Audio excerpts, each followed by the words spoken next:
너무나도 안타깝지만 피할 수 없는 대한민국 사회가 한국 교회를 바라보면서 그 시각을 말해주는 표현들이 있습니다. 우리가 마음 아프지만 들어야 될 소리입니다. 이런 말들입니다. 현재 대한민국 악의 축은 교회다. 개독교, 목사, 광신도, 극우, 예수 주식회사. 비상계엄과 탄핵을 거쳐오면서 기독교에 대한 인식은 그 어느 때보다 나빠졌습니다. 에베소서를 시작하면서도 이 설문조사 수치를 잠깐 언급한 적이 있는데 기독교 윤리의 실천 운동본부가 설문조사한 수치입니다. 한국 교회를 신뢰하는가 17%, 불신하는가 75%. 교회를 다니다 떠난 분들 10명 중 2명, 20%가 교회에 대해서 실망해서 떠났다고 합니다. 그러나 여전히 교회 안에서는 은혜를 얘기합니다. 사랑을 외칩니다. 그러나 우리의 현실은 너무나도 참담하지 않습니까? 여러분, 교회 안에서 가장 많이 들려지는 소리가, 외치는 소리가 무엇입니까? 하나님의 은혜입니다. 사랑합니다. 평안하세요. 축복합니다. 너무나도 아름다운 말들입니다. 그러나 교회는 현실은 참담합니다. 저는 어제도 그랬고 1년 전에도 그렇고 한국 교회를 향한 뉴스를 보면서 너무나 괴롭습니다. 지난주에도 제가 가봤던 교회이기도 합니다. 예배도 드렸던 교회이기도 합니다. 두 교회의 사건을 보면서 참담했습니다. 하루가 멀다 하고 목사가 교회의 돈을 빼돌리고 성범죄로 성도들에게 말할 수 없는 피해를 입히고, 이단은 아니지만 정상적이지 않은 교회에 빠진 가족 때문에 가정이 무너지는 일들을 너무나도 자주 접합니다. 며칠 전 어느 신학교 교수님의 강의를 듣다가 너무나도 마음이 무너지는 얘기를 들었습니다. 그 가족이 4명인데 어머니와 딸과 아들이 교회를 다닙니다. 그 딸이 교수님에게 메일을 보냈어요. 지금 이 상황을 어떻게 하면 좋을까? 조언을 구한 겁니다.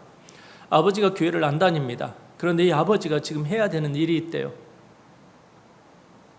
교회에서 자기 사랑하는 가족들을 어떻게 하면 구할 수 있느냐. 그래서 교회를 못 나가게 하려고 하고 있어요. 이게 어찌된 일입니까, 여러분? 교회로부터 자기 사랑하는 가족들을 건져야 한대요. 아빠가 몸부림을 친대요. 어쩌다가 교회가 이렇게 되었을까요? 하나님의 은혜입니다. 사랑합니다라고 외치지만 돈과 성을 착취합니다. 그럴싸한 말로 희생을 착취합니다. 사랑합니다 고백하던 그 교회 안에 억울한 일은 난무하고 어떤 경우에는 억울하게 쫓겨납니다. 돈과 성공, 축복을 매개로 헌신을 강요합니다. 목사 말에 불순종하면 저주가 임한다고 협박하고 가스라이팅을 합니다. 전형적으로 썩어져가는 교회의 모습입니다. 희생과 섬김을 강조하면서 한 사람 목사에게 집중하게 합니다. 성경은 절대 그렇게 말하지 않습니다. 이런 교회는 빨리 도망쳐야만 합니다. 이게 목사인데 이게 마음 아픈 거예요. 여러분의 교회에서 목사 한 사람에게 집중하고 목사 한 사람만 섬겨야 될까요? 왜 목사에게 복종해야 될까요? 저는 우리 성도님들을 보면서 여러분, 저 그만 섬겨주셔도 돼요. 옆에 다른 분들 많이 섬겨주세요. 저에게 하신 섬김이요, 저는 차고 넘치도록 받고 있어요. 그만하셔도 돼요. 적게 하셔도 돼요. 저 밥 사주실 것, 섬겨주실 것, 옆에 분들 더 가난한 분들에게 넘겨주셔도 돼요. 넘치도록 받고 있어요. 아니 목사들이 그 정도 받았으면 됐지. 뭘 여러분 저주까지 퍼부으면서 뭘 그렇게 욕심이 많아서 그렇게 여러분 예수님인가요? 목사가 사람이 예수님인가요? 그거 아닌데 여러분 이런 교회는 어떠해야 된다고요? 도망쳐야 돼요. 어떻습니까? 교회 안에서 아름다운 마을은 넘쳐요. 은혜, 사랑. 하지만 현실 교회는 깨어지고 가정은 부서지고 관계는 썩어져 갑니다.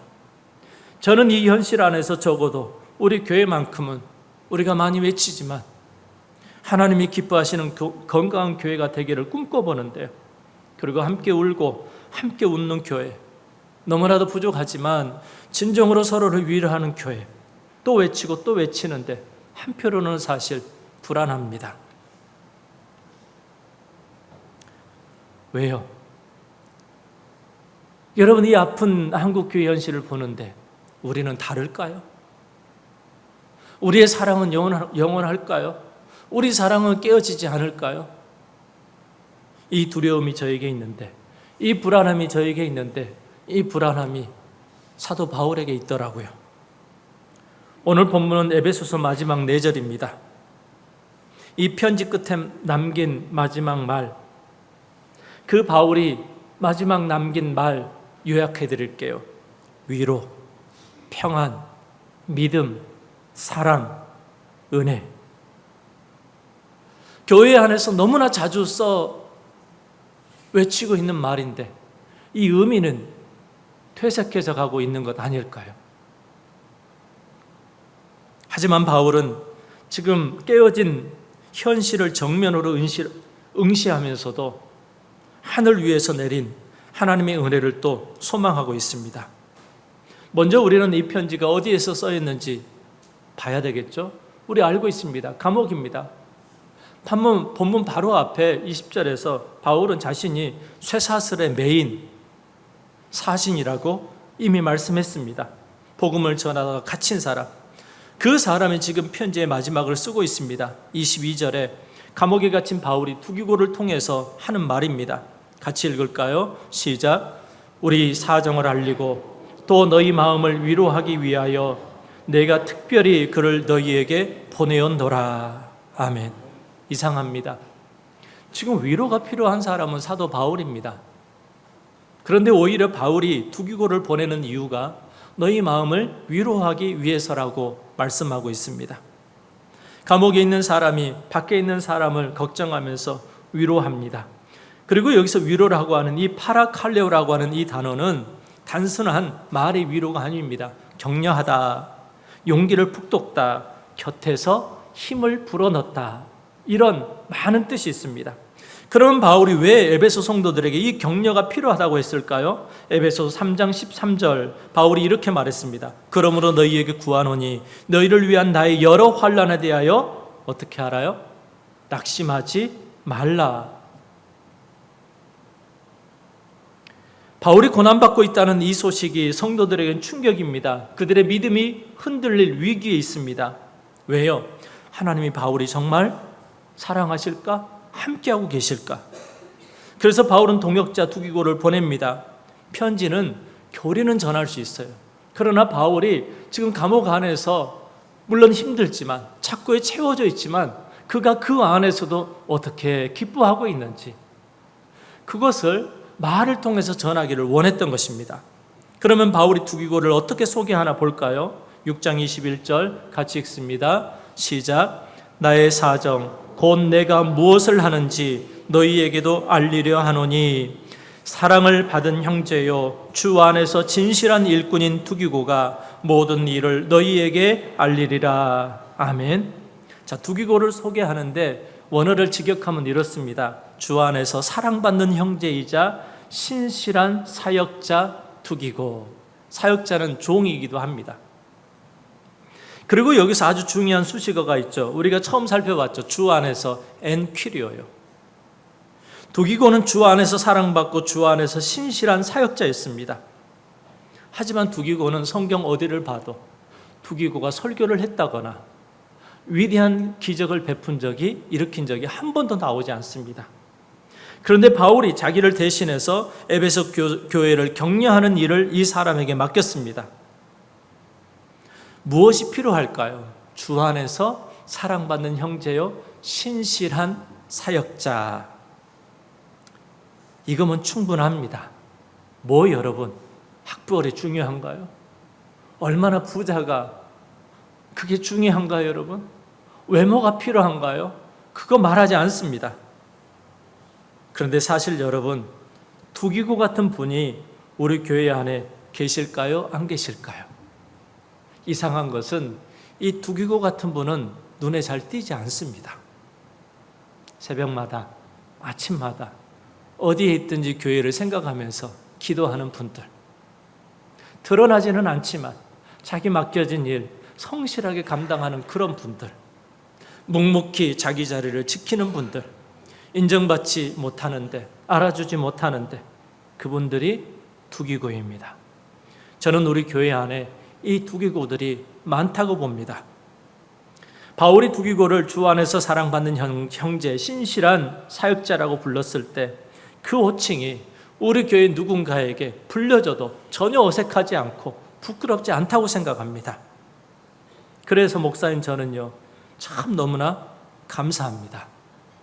그런데 또 안타까운 것은 그런 분들이 교회 안에서 상처를 받는다라고 하는 것입니다. 묵묵히 희생하는데 감사는 돌아오지 않고 손가락질과 불평이 들려옵니다. 때로는 섬기다가 오해를 받기도 합니다. 그러면 이런 마음이 들겠죠. 내가 이렇게까지 하면서 이 일을 해야 되나? 두기고가 그랬을 것입니다. 여러분, 왜 바울이 두기고를 소개할 때 주 안에서 사랑받는 형제고 신실한 사역자라고 왜 강조를 했을까요? 이겁니다. 바울은 누구를 제외하고 아무도 예외 없이 바울을 존경하고 인정하고 높여줍니다. 근데 두기고는요, 아닙니다. 두기고의 희생을 하찮게 여기는 사람들이 교회 안에 있습니다. 여러분, 신성교회 안에서 가장 높임 받아야 될 사람이 누구일까요? 목사 아닙니다. 목사 아니에요. 당연히 주님이시죠. 그러나 목사이기 전에 묵묵히 그 자리를 지키는 분들이요, 목사는요 사실 빼도 박도 못하고 이 일을 해야 되는 사람이에요. 저는 우리 성도님들의 이 희생을 보면요, 자주 얘기하지만 나 같으면 못하는데, 나 같으면 못할 텐데라는 생각을 많이 해요. 그래서 우리 교회 안에서는요, 오해할 수 있겠지만 사실 바울보다 두기고 같은 분이 더 인정받고요, 더 칭찬받아야 돼요. 여러분, 건강한 교회의 비결이 무엇일까요? 큰 건물이 아닙니다. 능력 있는 목사도 아닙니다. 사랑받는 형제, 그 맡겨진 작은 일이라 할지라도 신실하게 감당하려고 하는 몸부림치는 그 사역자들, 그 사람들이요, 1명, 2명, 3명, 그거면 충분합니다. 교회의 회복은 시스템에서 시작되는 게 아닙니다. 두기고 같은 사람에게서 시작이 되어집니다. 그래서 목사님, 저는 주 안에서 사랑받는 우리 성도님들, 신실한 사역자들이 많은 우리 교회가 너무 자랑스럽습니다. 작은 교회이지만 부끄럽지 않은 교회고 하나님이 기뻐하시는 교회, 앞으로도 더 그렇게 되어줄 줄 믿기 때문에 자랑스럽고 고맙습니다. 바울은 마지막 축복으로 들어갑니다. 23절 같이 읽습니다. 시작.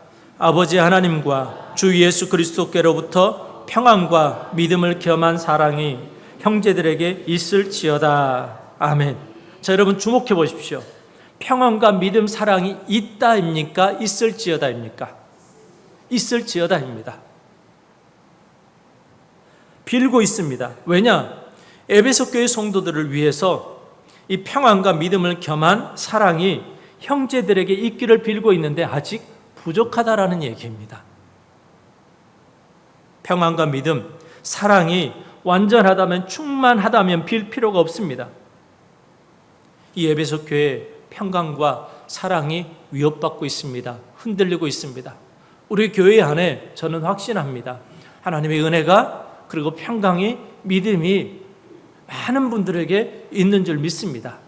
그러나 여러분, 흔들릴 수 있습니다.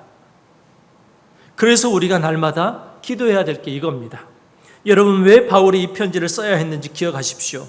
에베소 2장에 보게 되면 유대인과 이방인 사이에 막힌 담이 있었다라고 했습니다.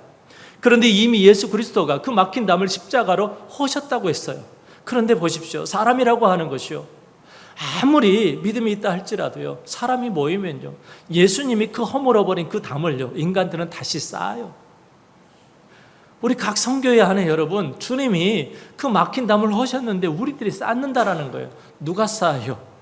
내가 쌓아요, 여러분. 허물어진 담이 다시 쌓이기를 원하면서 바울은 이 편지와 이 기도를 드리고 있습니다. 또 에베소 4장에 보게 되면 평안에 매는 줄로 성령이 하나 되게 하신 것을 어떻게 하라고요? 힘써 지키라라고 했어요. 왜요? 하나 되게 해놨는데 또 이 하나됨을 끊어뜨리고요, 무너뜨리는 이들이 교회 밖에 있는 게 아니라 교회 안에 있다라는 거예요. 또 바울이 지적한 거짓말과 분노와 더러운 말, 쓴뿌리 교회 안에 있다라는 거예요. 에베소 교회 안에 있고 우리 교회 안에도 있어요. 그러니까 본문 23절에 평안과 사랑과 믿음은요, 교회의 현실이 너무나 아름다워서요, 천국 같기 때문에 축복하는 게 아닙니다. 이 아름다움이 교회 안에서 깨어지고 있기 때문에 바울은 지금 갈망하고 있어요. 혹시 여러분, 교회 부족한 모습이 보이세요? 그러면 안 되는데, 그럴 때는요, 교회가 어떻게 그래, 이게 아니라 갈망해야 돼요. 기도해야 돼요. 그런데 여기서 반드시 봐야 할 것이 있습니다. 평안과 사랑, 믿음의 출처입니다. 주목해 보세요. 아버지 하나님과 주 예수 그리스도께로 부터예요. 이 은혜와 이 사랑과 이 믿음, 이 평강은요, 목사가 주는 게 아닙니다. 착각하지 마세요. 사실 여러분, 우리가 노력한다고 주어지는 것도 아닙니다. 하나님께로부터 내려올 수 있는 것입니다. 교회가 깨어지는 진짜 이유가 여기 있습니다. 사실 여러분, 사랑이 부족해서도 아닙니다. 이걸 이렇게 표현할 수 있습니다. 사랑이 부족해서 교회가 깨어지고 멀어진 담이 다시 우리가 세워가는 게 아니라 사랑의 수원지가 막혀서 그렇습니다. 위로부터, 상류로부터 그 사랑이, 그 은혜가 우리에게 흘러 들어와야 되는데 중간에 막히면요, 어떻게 될까요? 하나님으로부터 받는 사랑이 막히게 되면 형제를 향한 사랑이 마릅니다. 그래서 성교회가 깨어지는 것입니다. 하나님으로부터 받는 사랑이 막히면 가족을 향한 사랑과 인내가 메마르게 되는 것입니다. 여기서 꼭 드리고 싶은 말씀이 있습니다. 이 자리, 우리 신성교회 안에서 우리 청년들로부터 다 시작을 해서 우리 어른들까지요, 우리 신성교회 안에서, 그리고 예전 교회 안에서 깊은 상처를 안고 계신 분들이 계세요. 우리 알잖아요.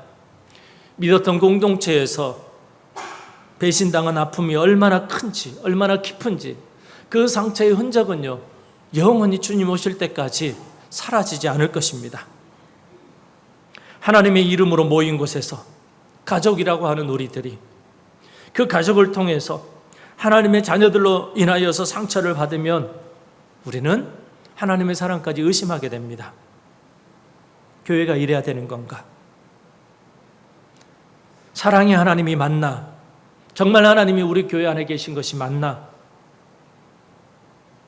교회 안에서 받은 이 상처는요, 하나님과의 관계에서 상처나게 긁어버립니다.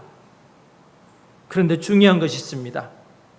이 사랑의 수원지는 하나님이 막은 것이 아니라 상처를 준 사람이 막은 것입니다. 여러분, 혹시 교회 안에서 상처를 받으셨어요? 배신을 당하셨어요? 쫓겨나셨어요? 여러분이 그 사랑을 막은 것이 아닙니다. 여러분의 믿음이 부족해서 겪은 일도 아닙니다. 하나님의 이름을 빌려 사람을 상처 입힌 그들이 잘못한 것입니다. 저주하고 악담한 그들이 잘못한 것입니다. 에베소서 4장에 보게 되면 거짓을 버리고 각각 그 이웃과 더불어 참된 것을 말하라고 했습니다. 무슨 얘기입니까? 교회 안에 거짓을 말하는 사람이 있다라는 얘기예요. 거의 찾아보기 힘들 만큼 적게 있을까요? 많이 있을까요? 많이 있습니다. 분을 내어 죄를 짓지 말라라고 하는 것은 무엇입니까? 교회 안에서 분을 내게 하는 사람들이 많다라는 얘기입니다. 여러분, 그 죄의 피해자가 된 것은 여러분의 잘못이 아닙니다. 한 가지 강조하고 드리고 싶은 것이 있습니다. 그 상처가 여러분의 잘못은 아니지만 그 상처가 여러분 안에서 사랑의 수원지를 막고 있다면 그것은 풀어내야만 합니다. 사람이 준 상처 때문에 하나님의 은혜까지 막혀버리면 상처를 준 사람이 여러분의 현재까지 지배하고 있는 것이잖아요. 이게 문제입니다. 이걸 끊어내야만 합니다. 존 비비어 목사님은 사탄의 미끼라는 책에서 이런 말을 합니다. 우리 같이 읽어볼까요? 시작. 우리가 상처를 움켜쥐고 분노를 품으면 다른 사람의 죄를 우리 안에 보존하는 것이 됩니다. 아멘. 여러분, 상처를 준 사람이 있으시죠? 근데 그 상처를요, 내가 품고 있어요. 그건 여러분 죄일 수도 있어요. 그러면 그 죄를 품고 있는 나는요, 그 죄가 너무나도 소중한 오늘을 지배하고 있게 되는 것이지 않습니까? 억지로 용서하라는 얘기가 아닙니다. 그러나 적어도 이것만큼은 붙잡으셔야만 합니다. 그 사람이 나에게 한 일이 하나님이 나에게 한 일이 아니다. 그 사람이 한 일이 나에게 한 일이 하나님이 나에게 한 일은 아니잖아요. 사람의 배신은 썩습니다. 그러나 하나님의 사랑은, 하나님의 은혜는 썩지 않습니다. 사람에게 있어서 사랑은요, 유통기한이 있어요. 그러나 하나님의 사랑은요, 유통기한이 없습니다. 그래서 바울이 사랑하십시오라고 명령하지 않는 것을 눈여겨봐야만 합니다. 맞는 말이지만 교회가 사랑하라고만 해서는 안 돼요. 바울은 지금 뭐라고 말씀합니까? 사랑이 하나님으로부터 있을지어다 라고 기원하고 있습니다. 기도하고 있습니다. 순서가 다릅니다. 여러분, 이 말이 너무나 중요하고 선포되어져야만 해요. 서로 사랑하세요. 사랑하라, 사랑하라. 사랑해야만 합니다. 이 선포가 나쁘다라는 얘기가 아니에요, 여러분. 그러나 뒤집혔어요. 하나님의 사랑이 먼저입니다. 하나님의 사랑을요, 위로부터 내려오는 그 사랑과 은혜를 여러분이 먼저 공급받으셔야만 합니다. 여러분, 사랑하려고 노력하기 전에 먼저 여러분이 하나님으로부터 내려오는 사랑을 받으셔야 돼요. 우리의 문제가 뭡니까? 그 사람이 나에게 죄를 지었어요. 잘못했어요. 상처를 줬어요. 그러면 우리는 그래요. 내가 그 사람을 용서해야 되는데, 미워하지 말아야 되는데 그렇게 기도를 해요. 그런데 눈 뜨고 그 사람을 보면 미워요, 안 미워요? 드라마보다 생각나요. 그 사람의 형상, 비슷한 사람만 봐도 욱하고 올라와요. 노력하지 마세요. 아무튼 유목살은 이상해요. 노력하지 마세요, 제발. 노력하지 마시고요. 죄책감에 휩싸여 있지 마시고요. 내가 이렇게까지 신앙생활을 오래 했는데 이래도 되나? 여러분, 그렇게 자책하지 마시고요. 이렇게 기도하세요. 하나님, 그래서 위로부터 내려오는 하나님의 사랑이 나에게 부어져야 돼요. 하나님, 제가 지금 하나님의 은혜가 필요해요. 저 사람이 미워지는데, 저 사람이 싫어지는데, 그래서 하나님으로부터 내려오는 그 사랑과 은혜가 필요하니까 하나님 제발 부어주세요. 그러면 여러분, 죄책감에 휩싸일 필요가 없지 않습니까? 에베소 6장 24절, 바울이 이 깨어지고 식어진 그 사랑의 마침표를 찍습니다. 24절 같이 볼까요? 시작. 우리 주 예수 그리스도를 변함없이 사랑하는 모든 자에게 은혜가 있을지어다. 아멘. 여기서 변함없이 사랑하는 이렇게 했는데, 이 변함없이라고 하는 아프타르시아라고 하는 단어인데 원문을 보게 되면 훨씬 강한 단어입니다. 부패하지 않는, 썩지 않는 불멸을 말합니다. 이 단어가 고린도전서 15장 54절에 부활의 몸을 묘사할 때 쓰는 바로 그 단어인데요. 같이 볼까요? 시작. 이 썩을 것이 썩지 아니함을 입고 이 죽을 것이 죽지 아니함을 입을 때에는 사망을 삼키고 이기라고 기록된 말씀이 이루어지리라. 아멘. 죽음을 이긴 생명, 부패를 이긴 영원함, 그것이 바로 아프타르시아라고 하는 단어입니다. 제 은사님이 생각이 났어요. 제 은사님이 20년도 넘었죠. 강의를 하는데 기억나는 거는 이거예요. 썩지 아니할 것과 썩을 것. 그때는 그랬어요. 제가 아니 저 교수님은 저걸 저렇게 강조를 하나. 강의 시간마다 얘기를 해요. 그 강의가 생각이 나서 제가 그 교수님을 다시 찾아봤어요. 강의가 많이 올라와 있더라고요.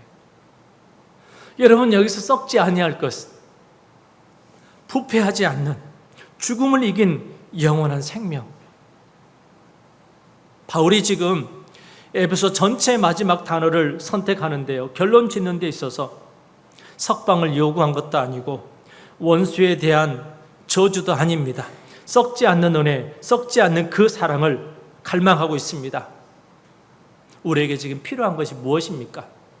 죽음을 이긴 생명이요, 죽음을 이긴 사랑, 영원히 썩지 않는 그 은혜와 사랑이요, 그 은혜와 사랑이요, 우리 가정을 살리고요, 우리 교회를 살리고 다시 회복시킬 수 있어요. 제가 빠져나가려고 하는 건 아니에요. 여러분, 이 목사에게요, 기대하지 마세요. 기대하지 마세요. 저에게 선한 것이 없습니다. 저에게 능력이 없습니다. 저는요, 아무리 봐도 약한 뿐입니다. 부족한 뿐입니다. 그러나 저에게, 우리에게, 우리 교회, 여러분 가정에 영원히 썩지 않는, 불멸하지 않는 그 사랑이요, 그 부활의 생명과 사랑이 부어지게 되면요, 다 살아납니다. 사랑하는 여러분, 바울이 이 편지를 보낸 것은 에베소와 소아시아 교회들입니다. 이 교회들이 어떻게 되었는가? 약 30년 후입니다. 우리 주님께서 사도 요한을 통하여서 요한계시록에 편지를 쓰지 않습니까? 그 교회 가운데 오늘 본문에 이 에베소 교회에 주신 말씀이 있습니다. 그러나 너를 책망할 것이 있나니 너의 처음 사랑을 버렸느니라. 오늘 본문의 바울이 사랑이, 은혜가 영원히 있을지어다 라고 축복했는데 그 교회가 한 세대도 지나지 않아서 처음 사랑을 버렸다라고 책망을 했습니다. 여러분, 인간의 사랑과 열정은요, 한계가 있습니다. 변질될 수 있습니다. 우리의 사랑도 열정도 흔들리고 식습니다. 그러나 여러분, 에베소 교회 건물은 허물어졌지만 이 편지는 2000년이 지난 오늘 우리 신성교회에서 선포되고 있습니다. 무슨 얘기입니까? 이 하나님의 은혜는, 이 사랑은요, 오늘도 여전히 썩지 않고 이 교회 위에 임한다라고 하는 사실입니다. 사랑하는 여러분, 이런저런 이유로 교회에서 상처가 있으세요? 그 상처의 흔적들이 여러분을 힘들게 합니까? 하지만 깨어진 바로 그 자리, 상처난 그 자리에도 하나님의 은혜는, 하나님의 사랑은요, 오늘도 부어주고 있음을 믿으시기를 바랍니다. 에베소의 첫 단어가 바울이 편지를 쓸 때 무엇이었는지 여러분 기억하십니까? 에베소 1장 2절에 은혜와 평강이 너희에게 있을지어다라고 했습니다. 그리고 오늘 본문 마지막 단어가 또 무엇입니까? 23절과 24절에 평안이 형제들에게 있을지어다, 또 모든 자에게 은혜가 있을지어다라고 했습니다. 에베소의 처음과 끝이 은혜와 평강입니다. 그러나 지금까지 살펴본 이 에베소 교회는요, 갈등하는 교회였고 깨어졌습니다. 그 교회가 윤리가 무너졌습니다. 흔들리는 가정, 깨어진 가정이 있었고 영적 전쟁 가운데 있었습니다. 에베소 교회가 깨어지고 부서지고 무너진 그 현실을 바울은요 차곡차곡 기록해 놓았고, 그 교회는, 에베소 교회의 모습은 우리 교회 안에도 존재합니다. 바울처럼 우리들도요, 이 깨어진 교회의 현실과 가정을요 우리 정면으로 직시해야 돼요. 외면하지 마십시오. 그런데 바울이 그 깨어진 그 교회를 향하여서 뭐라고 선포합니까? 은혜가 있을지어다, 썩지 않는 불멸의 은혜가, 그 생명이 있을지어다 라고 선포합니다. 그렇습니다. 여러분의 가정과 교회에 영원히 썩지 않는 하나님의 은혜가 임한 줄 믿으시기를 바랍니다. 그리고 한 가지 더 볼 것이 있습니다. 23절과 24절 사이에 방향이 바뀌는데요, 23절에서의 사랑은요 하나님이 우리에게 부어주는 사랑입니다. 아버지 하나님과 주 예수 그리스도께로부터 형제들에게 있을지어다.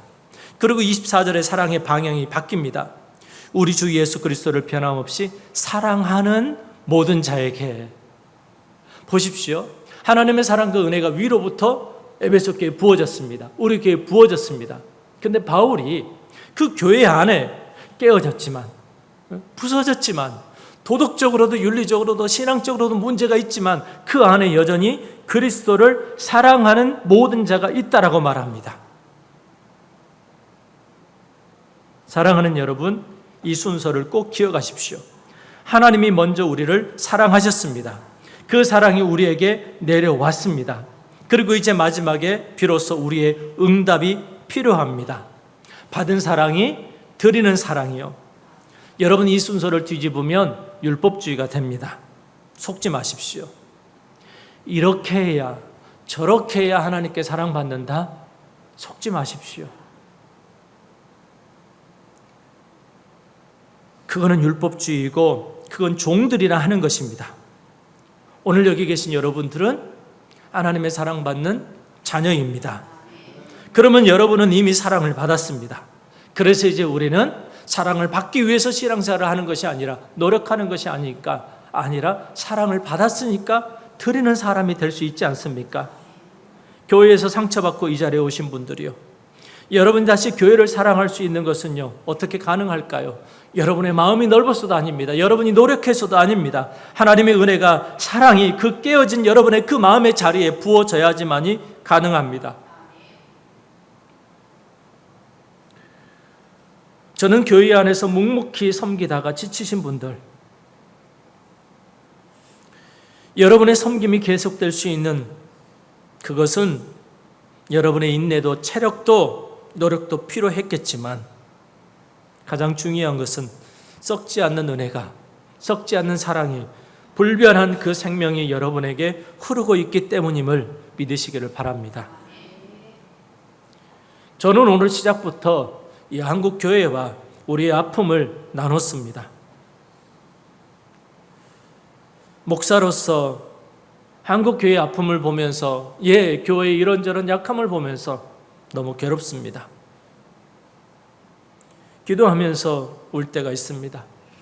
이 설교를 준비하면서 참 많이 울었습니다. 어제도 오늘도 이렇게 운 적이 있을까 싶을 정도로 참 많이 울었습니다. 그래서 적어도 우리 교회만큼은 하나님이 기뻐하시는 교회가 되기를 꿈꿔봅니다. 우리 성도님들 중에 목회자에게, 중직자에게 상처받은 분들 계세요? 제가 대신할 수는 없지만 그래도 오늘 설교하고 있으니까, 목사니까 제가 대신 사과해서 여러분의 마음과 그리고 또 여러분의 영혼에 하나님의 사랑이 조금이라도 임할 수 있다면 제가 대신 용서를 구하겠습니다. 죄송합니다. 여러분이 받은 그 상처에 하나님의 은혜가, 그 사랑이 오늘 부어지기를 소망합니다. 여러분, 우리 더 노력하는 것도 필요하지만 우리 이렇게 바울처럼 소망하고 갈망하고 기도하자고요. 하나님, 나에게, 우리 가정에, 우리 교회에게 변함없는 불변하는 그 영원한 생명이, 그 은혜가, 그 사랑이 날마다 부어지기를 원합니다. 하나님, 우리 가정이, 우리 교회가 하나님이 기뻐하시는 교회가, 가정이 되기를 소망합니다. 그런데 저는 이 말씀을 준비하면서 깨달았습니다. 우리가 그렇게 외치는 그 교회, 목사인 저의 이 결단이 그 꿈의 근거가 되어서는 안 됩니다. 왜냐하면 저의 열정도, 저의 비전도 흔들릴 수 있기 때문에 그렇습니다. 우리 신성교회가 건강한 교회가 될 수 있는 근거, 그거는 목사의 열정이 아니라 이 교회에 부어지는 썩지 않는 하나님의 은혜입니다. 보배롭고 존귀한 우리 성도님들, 우리는 다 깨어지기 쉬운 사람들이고 우리의 사랑에 다 한계가 있습니다. 인정하셔야만 합니다. 그러나 너무 자책은 하지 마십시오. 왜냐? 썩지 않고 영원한 하나님의 사랑은, 은혜는 그럼에도 불구하고 저와 여러분들, 우리 교회에, 한국 교회에도 부어지고 있기 때문입니다. 이걸 믿으시고 우리 찬양하기를 원하는데요. 오늘 찬양의 가사 중에 주님 나를 사랑하신 것 같이 우리도 서로 사랑할 수 있네. 본문이 말씀한 사랑의 방향의 전환이지 않습니까? 우리가 먼저 하나님의 사랑을 받고 그리고 난 다음에 우리가 서로 사랑함으로 응답하는 교회, 가정이요. 그리고 고통과 즐거움 함께 나누네. 우리가 그토록 오랫동안 외쳤던 함께 울고 함께 웃는 교회이지 않습니까? 우리의 이 외침이, 이 슬로건이 우리의 열정과 우리 노력의 근거가 아니라 하나님께서 세상 끝날까지 부어주시는 그 은혜, 마르지 않는 그 사랑, 깨어진 자리에 부어지는 그 하나님의 은혜, 깨어졌지만 다시 지어져 갈 수 있음을 우리 다 같이 믿음으로 찬양하기를 원합니다. 옆에 계신 분이 있는 분들 손을 꽉 잡고 오늘 말씀을 생각하면서 하나님, 영원한 불멸한 그 사랑, 그 은혜가 나에게, 우리에게, 이 교회에 부어지기를 소망합니다. 옆에 사람 없으면 좀 가셔서 오늘은 좀 잡았으면 좋겠어요. 우리 이 바울의 소망, 이 갈망을 가지고 우리 찬양합니다. 우리는 하나님의 자녀,